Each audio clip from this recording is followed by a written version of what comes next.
Okay, Leah, try again. Sorry, guys, I'm having to type on the computer to Leah.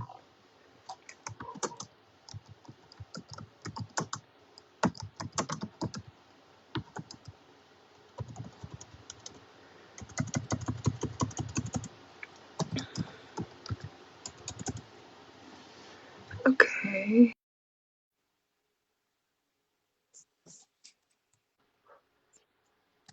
Oh my God, Leah, I see. Oh my word. Okay, that should not have been that hard. Dang technology. I know. Okay, so thank you for agreeing to do this.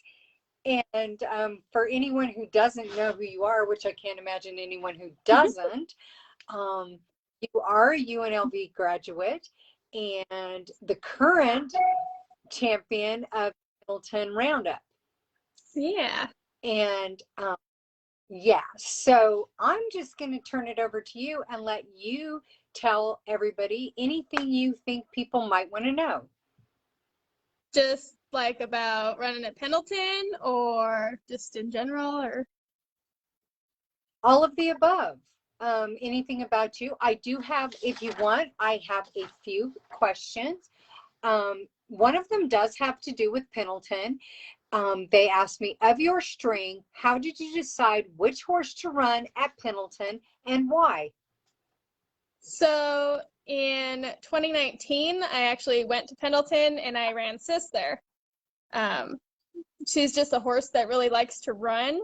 And so, 2020, it got canceled because of COVID. So this year, after everywhere else I've been, I was like, I'm going to go back to Pendleton because that's just a pin that Sister really liked. And in 2019, we ran in Pendleton Slack, drove home to Albuquerque, ran at the Albuquerque State Fair, and turned around and drove back to Pendleton for the Pendleton Short Go, and she was like a half a second faster after being hauled 3,600 miles.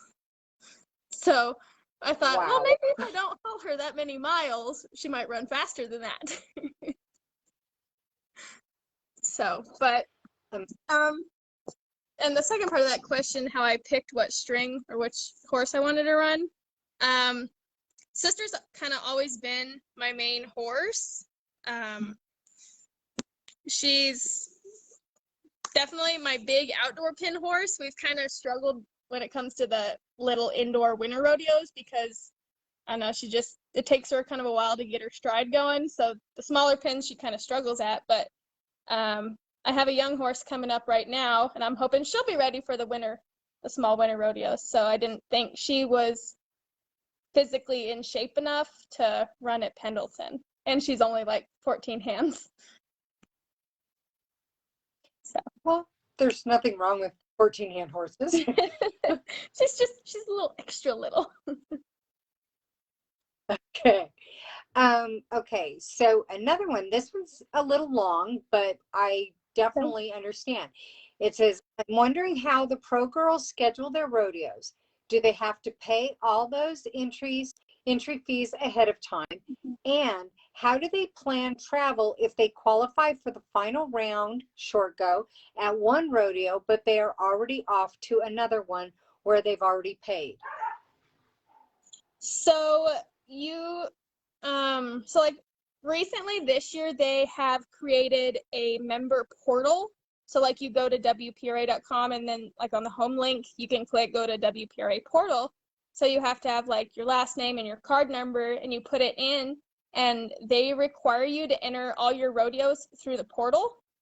Like before you would call Procom and enter through Procom. But now it's all through the portal. So the entry fee is part of it. You can put money on your portal, so kind of like PayPal or whatever. And then at the end of the rodeo, you physically have to go in and put that money towards that rodeo, towards your entry fees. You can't pay your entry fees before the rodeo. So okay. Yeah, like you can pay them anytime during the rodeo as long as you pay them before 3 o'clock the Tuesday after the rodeo ends. If you don't, you get like a $50 fine plus your fees. So. Okay. So, go ahead. What was the next part of that question? About if you qualify for, say, the short go, okay, like you did Pendleton. What if you were already entered in other rodeos that weekend? So there is a rule in the rule book that says, like, if you're up at another rodeo the same time as a short go, they're required you to move you to the next performance of that other rodeo. Oh, okay. That's interesting. So it's like you're in a performance the same time as a short go, they're required to move you to the end of the next performance. But you gotta you gotta call the WPRA office and the ProCom office and make sure you kind of get it all straightened out. They're not just gonna be like, hey, this person's up here and in the short go here, we got a bumper. You have to step up as an athlete and be like, hey, this is where I'm at. I need to be moved at this rodeo so I can make this short go and make your rodeo. Okay. Interesting. Yeah. And I just noticed we only have 2 viewers now. I think we lost everybody with trying to figure out how to do this. Yeah. Yep. I don't know how to make anything come back. Okay. Yeah. Well, and they can watch it later. That's the nice thing. It stays. Yeah. Yeah. Well, and they can always comment questions later. I'll try to reply back to the video too. Okay. So also, what kind of challenges have you faced while being on the road? So I'm sure everybody could tell you there's always challenges being on the road. I mean, I've been sort of kind of lucky, but like this spring I was going to Texas and my truck blew the engine. So we were stranded just east of Albuquerque. So my dad had to bring us another truck. Thankfully, my mom had just bought a brand new dually. So we had that, but I know a lot of girls have had truck issues, they've had trailer issues, they've had continuous blowouts over and over. I mean, there's a whole list of struggles out there on the roads. You kind of have to be prepared for that and packed for that. I mean, things kind of just happen when they happen, even when you're least expecting it. But yeah. Okay, and do you haul a lot with your mom? Yeah. So yeah, last summer That's cool. I was entering and my card wasn't drawing very good. They say it's supposed to be a random draw, but I kept drawing slacks and they're not as fun to run in as performances. So I started entering my mom's card first and buddying me with her card, and we started drawing performances. So I was like, Mom, you and your young horse are entered. You better put your big girl panties on and and run. That's great. Yeah. That is great. Mm-hmm. And you did graduate from UNLV, correct? Yes. Yeah. What was your major? In the spring of 2018, I got my bachelor's in communication studies and a minor in public health. Nice. Yeah. Okay. So anything else? Is there anything you think that people should know that I haven't asked you? I don't know. Do you want me to go into the medical stuff that happened last year? I can. If you want. That is entirely up to you. I know that was one of your questions and the struggles that came with it. So for those that don't know, last year I was driving a rig through Fort Worth and I had a seizure while I was driving. Thankfully, I had a good friend, Jessie Burdett, with me, and she climbed over on top of me and got the rig pulled off the road. And about the time that I came back and was clued in, they were trying to make me get in the ambulance, and I was really, disoriented. And I was like, I don't need to be in an ambulance. This is stupid. And then Jessie's like, let me call her mother. So, but Leslie Scher, Leanne Wolf, I mean, they were all there for me when all that happened. But it really put a damper in things because, I couldn't drive. I had to be on medication. The medication just like knocked me on my high knee, and I slept for like 2 weeks because it just totally zonked me out. But it kind of, I feel like it was a good time of the year that it happened because, right after that, COVID shut everything down. And so we couldn't, go anywhere, do anything. And after you have a seizure, you're not supposed to drive for 6 months. And that only lasted for like a week because my parents did not want to drive me around. But I was only going like 10 miles a day. So from home to work at, 30 miles an hour versus on the freeway. So, And but you've been okay since? yeah, I haven't had one in almost, next February will be 2 years. And it's kind of just a freak deal. I've done multiple MRIs, multiple EEGs. They don't know why it happened.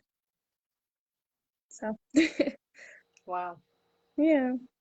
So you Thank think God for good. Yeah, no, thank God for good friends. Yep. Yeah. So that kind of goes Okay. along the lines of you don't know when things will happen. Yes. Very true. Mm-hmm. I'm trying to, if there's anything else. I do see we have a couple more people. If they have any questions, they can type them in because I can see them. And I'm sure you can see them too. I don't know. I somehow made it go away. I don't know what I did. Technology hates me. Yeah, I usually don't do too bad with technology, but it sure took a act of God to get hooked up. Actually, Except Melissa today. Terry, if it wasn't for her, I think would have ever gotten hooked up. Okay. Let's Google Duo. Yeah. So, do you like being able to enter through the portal better than Procom? I know Procom used to be a nightmare. Mm-hmm. Well, and I know Procom, in the last couple years, they've lost a ton of operators. I don't know if that has to do with the PRCA office being difficult or just, COVID and people don't want to go to work. But I kind of like the portal because it, tells you when it opens, when it closes, when the grace period is, when callbacks are. And it shows you how many girls are entering for which performances and, how many for Slack, and gives you your confirmation number. It's very well organized. They've definitely thought it out. Okay. And Melissa Terry, I can see the comments. Actually, Leah can't, but I can. So, okay, Melissa's like hitting like crazy, and it went away. Okay, Melissa just asked, what kind of advice do you have to girls that need to make that step up? The step up to go to WPRA and hit some pro rodeos. Oh, the next step, not step up, the next step. For rodeoing? Yes. So, it definitely takes a horse to be able to compete at the pro level. I think Sister's pretty badass, but we definitely got handed, lots of humble pie this summer because the horses are just that much tougher. You gotta be able to draw good. I know it's totally a random draw, but this summer I had some phenomenal runs in the first or second performances. And by the last performances, the ground got that much faster. At Pleasant Grove, Utah, I was winning it for 3 performances. And by that last performance, 8 out of 10 girls bumped me out of, what's hanging in there and getting a good check. So it's definitely humbling. You got to have a horse that has good feet. They spend a ton on the trailer. My truck that just blew the engine, it has 160,000 miles on it. We put 50,000 miles on my mom's truck this year, so sister has well over 200,000 miles in the trailer. So you definitely got to have a horse that, Wow. you know, hauls well, eats good, drinks good on the road. We don't ever like to stall our horses in stalls at rodeos. Our horses love the hot wire. I just think it's their little security, and all three of mine will lay down in their hot wire wherever we're at. But if you put them in the stall, they will fight with anybody all night long. So it's just, Wow. I guess, their little security bubble. Yeah, no. But yeah, and then like definitely pick rodeos where your horse will succeed. Like I try to enter Sister for all the bigger outdoor pins that have, you know, good ground. I mean, she's has enough experience under her belt that she can pretty much handle any type of ground, but definitely pick the arenas that you think your horse will succeed in. Don't just enter every other rodeo because every other girl's entering it. You gotta kind of pick and choose where you know your horse will do good, because you know they are the reason you're out there on the road. Okay. I have another question here. Do girls enter themselves or have someone else do it for them? So there is a gal that a bunch of girls use to enter. And I know that topic can be very controversial. I've had good luck just entering myself. I have a planner. I write everything out in it. I mean, I prefer that. I'm kind of a control freak and I'm over organized, but I prefer entering myself. I know other girls love this other gal that enters them, and she's entered them for years, but that's just my preference. Okay. Yep, I got another question here. Okay. What kind of quirks do each of your horses have? We all know they all have them. They all have the funny things they like or don't. So do your horses have? let's be honest, every mare has a quirk. But Yeah. So if anybody has seen Sister or I warm up, you would know she's a little extra quirky, and you think I would be a weenie for not riding her to warm her up. But I have to lunge her or I pony her off another horse. If I try to ride her, she will buck my happy ass off, and she has bucked my happy ass off. So that's kind of her quirk.